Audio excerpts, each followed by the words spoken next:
السلام عليكم ورحمة الله. إن شاء الله النهاردة عندنا أفكار حلوة جدا من إعادة تدوير العلب اللي كلنا بنرميها. يلا بينا نسمي الله ونشوف هنعمل ايه مع بعض. أول فكرة كده معايا عندي علب الأدوية. طبعا هحتاج عندي 3 علب بيكونوا بمقاس واحد أو ارتفاع واحد. خدت العلبة كده وهبتدي اخد الغطا واقص الأجزاء الداخلية من جوه. هغلف بإيه؟ هغلف بورق قصدي بقماش كوخ. طبعا نقدر نستخدم أي بواقي قماش متوفرة عندنا لو مش موجود قماش الكوخ، او لو مش حابين نكلف نفسنا ممكن قطعة قماش مثلا كده يكون شكلها حلو اقدر اني اشتغل بيها في الفكرة بتاعتي. انا جبت طبعا وعايزة اقول لكم ان القماش الكوخ ده كان عندي كمان قصاقيس كده باقية، خدتها كده وهبتدي ان انا اشتغل بيها. وطبعا هنا يعني انا عايزة اغطي حوالي 4 سنتي كده من العلبة في الطرف بتاع العلبة من فوق، والبواقي طبعا بلزقها واحطها على جوه عشان بس تغطيلي شكل الكرتون ويبقى شكله مناسب. عندي بعد كده جبت هنا الستيكر اللي هو اللون السيلفر، طبعا تقدروا تشتغلوا باي الوان انتوا عايزينها. هجيب هنا دلوقتي كده ببتدي اقفل العلبة بتاعتي كلها بالشكل اللي حضراتكم شايفينه، ولو في اي زيادة طبعا بنتنيها من تحت عشان بس ايه ما يبقاش في اي حاجة باينة معايا من العلبة، وبغلفها بالشكل ده. هاجي بقى بعد كده بصوا لو في اي زيادة بنشيلها. لحد دلوقتي ده اسهل وابسط حاجة، يعني حاجات وخامات بسيطة جدا. هجيب الشريط الاسترس بتاعنا البسيط اللي هو بيتباع بالمتر دوت. ممكن وهلفه حوالين ما بين الستيكر وما بين القماش. طبعا هحتاج 3 علب قطعة من الكرتون، وهبتدي برضو اغلفها دلوقتي برضو بنفس قطعة الكوخ بقماش الكوخ. انا هنا عاملة اللون الاسود والسيلفر مع بعض، تقدروا تغيروا زي ما انتوا عايزين. قطعة الكرتون دي على قد مقاس ال3 علب بالظبط، يعني على قد عرض وطول ال3 علب جنب بعض، ما يبقاش فيها اي زيادات. تمام، انا عايزة تبان ان هي كده طبيعية منها لنفسها، ما يكونش فيها اي زيادة من الكرتون. وبغلفها وجبت عندي الشريط الاورجانزا اللي هو السيلفر برضو، وهبتدي ان انا اقفل او ازين بيه. هنا برضو زي ما قلنا حسب الذوق وحسب ما انتوا عايزين الالوان ايه. طبعا وبقفل كده القطع بتاعتي كلها. هاجي بقى بعد كده انا غلفت القطعة دي من ناحية واحدة بس والناحية التانية مش لازم. هبتدي بقى دلوقتي الزق ال3 علب جنب بعضهم. فكرة كده بسيطة وسريعة جدا، حلوة منظم للأقلام على المكتب، حلوة ان احنا نحطها تسريحة في ادوات الميك اب، حاجات بسيطة وسهلة وكلها حاجات اقتصادية جدا. تمام. هجيب بقى عندي هنا دلوقتي ده كده شكلها، وهجيب دلوقتي عندي فيونكات باللون الاسود. هبتدي ان انا اثبتها كده في الوسط تديني شكل لذيذ كده. حاجة بصوا يعني ما شاء الله طالعة كده كأنها حاجة جايبينها جاهزة، مش معمولة في البيت من علب الأدوية. بصوا ما شاء الله ده الشكل النهائي للفكرة، وهنشوف شكلها وهي محطوط فيها الأدوات برضو. يا رب تكون فكرتنا عجبتكم، ما تنسوش اختكم باللايك. ايه رأيكم في الفكرة؟ برضو اتمنى لو الفيديو عجبكم تشيروه عشان يوصل لعدد اكبر من الناس. الفكرة بقى التانية اللي عندي بعد كده هبتدي ان انا استخدم فيها علب الشاي، هستخدم الغلاف وهستخدم العلبة. جبت علب الشاي طبعا، بنجمع العلب دي كده مع بعضها ونعمل بيهم فكرة بدل ما بنرميها. هاجي بقى دلوقتي بقص كل الاطرف بتاعه العلبه زي ما انتوا شايفين كده، وباجي في الطرف التاني برضو ببتدي ان انا افكه كده واقصه، لان انا محتاجه العلبه الاساسيه مش محتاجه الاجزاء دي. بنقصها بالشكل ده كده بالطريقه دي، وهفتح العلبه دلوقتي معاكم بالطريقه اللي حضراتكم هتشوفوها دي. هقص كده العلبه بالشكل ده. طبعا العلبه فيها 4 اضلع، انا هقص الضلع من الاضلع ديت اللي هو الجزء اللي حضراتكم شايفينه ده، وهسيب ال3 التانيين. هاجي بقى بقطعة قماش كده برضو ننضفها وتبقى كده عشان ما يفيش فيها اي غبرة من الشاي ولا حاجة، تبقى الحاجة بتاعتنا نظيفة. هجيب بقى دلوقتي كده الكيس الداخلي او الغلاف الداخلي بتاع باكو الشاي، هاخد منه طبعا ده ورق مراية، الورق ده غالي جدا وبيبقى شكله تحفة في الشغل، فطبعا قلت نستغله ونعمله في الفكرة بتاعتنا. هاجي كده دلوقتي اقصه او اخد الجزء اللي انا محتاجاه اللي انا هشتغل بيه، بس طبعا باقي الكيس بنسيبه هنستخدمه برضو. بمسح برضو كده من الناحيتين.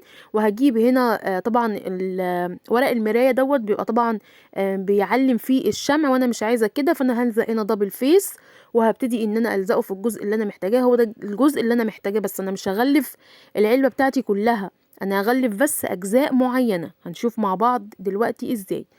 طبعا بلزق الجزء اللي انا محتاجاه، وطيب لو حضراتكم شفتوا انا سايبه مسافه حوالي سنتي او سنتي ونص من فوق وسنتي وسنتي ونص من تحت، يعني مسافه سنتي ونص هنقول. طبعا عندي هنا بقى الستيكر اللي هو بيتباع بالمتر ايا كان لونه او شكله اللي انتوا عايزينه. انا بقى قصه هنا شريط ستيكر بعرض 4 سنتي علشان خاطر وبطول العلبة كلها. هلزق الجزء اللي انا كنت سايباه وباين دوت، والباقي هدخله من الداخل. بعمل حساب ان انا اعمل زيادة للداخل عشان اغطي اول جزء كده من العلبة. وبكرر الخطوة دي تحت، بس تحت انا مش هغلف الطول بتاع العلبة كله، انا هغلف بس الجزء اللي انا كنت سايباه اللي هو تحت الجزء اللي انا لزقت فيه الشكل الورق المراية. تمام كده لحد دلوقتي اهو، برضو مش واخدة مني اي حاجة خالص. وباجي بعد كده هبتدي اقفل الاطرف بتاعة العلبة على بعضها بالشكل ده، بقى اداني كده علبة على شكل مثلث. تمام. بعد كده هبتدي بقى دلوقتي مجهزة طبعا هنا معايا مجموعة من العلب حوالي 9، هنشوف دلوقتي هما مع بعض. بلزق بقى كل علبة جنب التانية بالشكل ده. واهم حاجة في الخطوة دي السيليكون بتاعي يكون سخن. في حاجات تنفع ان هي تبقى السيليكون فيها يكون سخن، وفي حاجات لأ. انا كل مرة بقول لكم على اللي ينفع فيها ده ايه وده ايه. تمام. عشان في حاجات في ناس بتسألني فيها ان السيليكون ما يسيحهاش، طبعا انا بقول لكم وقت ما بيكون ينفع بقول لكم. طبعا انا عندي هنا 9 علب، لزقت 4 مع بعض ولزقت 5 مع بعض. وهبتدي دلوقتي ان انا يعني عملت المنظم بتاعي على جزئين عشان اقدر بس اتحكم فيه. وهبتدي دلوقتي كده الزق الاجزاء بتاعتي الاتنين على بعضها بالشكل ده. بثبت برضو الاول كده طرف، والطرف التاني بعد كده بثبته، يعني مش كله مرة واحدة عشان تقدروا تظبطوها، عشان الشمع ما ينشفش معاكم بسرعة. طبعا لزقتهم بقت معايا بالشكل ده. جبت بقى قطعة من الكرتون وهاخد الدوران بتاع المنظم بتاعي كله. تمام كده. هبتدي طبعا عايزة اخد على قده بالظبط، وهقص بقى ايه، بظبط كده الشكل بتاعي وبظبطه قبل ما اقصه عشان يطلع معايا مظبوط على قد القاعدة بتاعتي. وهقصه، وبرده هنا انا هغلفه برضو. وزعت غيرة وهغلفه برضو، جبت برضو غلاف باكو شاي كامل بقى، غلاف كامل كله، وهبتدي ان انا اغلف فيه برضو. كل دوت انا مستخدمة بكاوي الشاي وحاجات بسيطة جدا من الستيكر ما تذكرش، يعني مش هكمل حتى ربع متر. تمام كده. وهبتدي دلوقتي اقفل واتني الاطراف، وبعمل حساب ان انا اسيب زيادة وعشان اتني الاطراف واغطي الكرتون. بعد كده هجيب اللي هو جايب اللهم صل على النبي شرايط من الفوم رفيعة ولزقتها ما بين في الفواصل اللي هي ما بين كل علبة والتانية. نقدر نستخدم اي شريط تزيين لو متوفر. هاجي بقى خدوا بالكم واحنا بنلزق، انا قلبت العلبة من الناحية اللي انتوا لاحظتوا اللي انا مش لازقة فيها ستيكر دي، هي دي الجزء اللي انا هغطي منه او اللي انا هقفله. تمام. عشان ما تتلخبطوش وانتوا بتلزقوها. ولزقت القاعدة بتاعتي، وزعت شمع كويس ولزقت القاعدة بتاعتي. هاجي بقى بعد كده برضو في الطرف هجيب برضو نفس الشريط اللي هو اللي انا استخدمته، اللي هو الفوم، شريط رفيع جدا قصاه، وبرضو هقفل بيه الدوران بتاع فكرة المنظم كله. بصوا ما شاء الله بالشكل ده. هاجي بقى بعد كده هجيب عندي هنا قطعة من السلك اللي هو سلك الدش او سلك كهرباء او سلك منشر، لفيت عليه برضو شريط من الفوم، وهبتدي ان انا اتنيه. وطبعا عامله حسابي في زياده كده علشان الزياده دي اللي انا هدخلها من جوه تلزق لي في المنظم ذات نفسه من جوه. هنشوف دلوقتي مع بعض ازاي. طبعا هنا انا ايه بصوا في ثقب كده في النص ما بين العلب اللي انا لازقاها دي، هو ده اللي انا هلزق فيه اليد بتاعه الفكره بتاعه المنظم. بصوا ما شاء الله ده شكلها النهائي، فيها كذا مكان يعني كبيره وتاخد حاجات كتير، واخده كم كبير من الادوات. يا رب تكون عجبتكم افكارنا النهارده. ما تنسوناش باللايك والشير والاشتراك في القناه.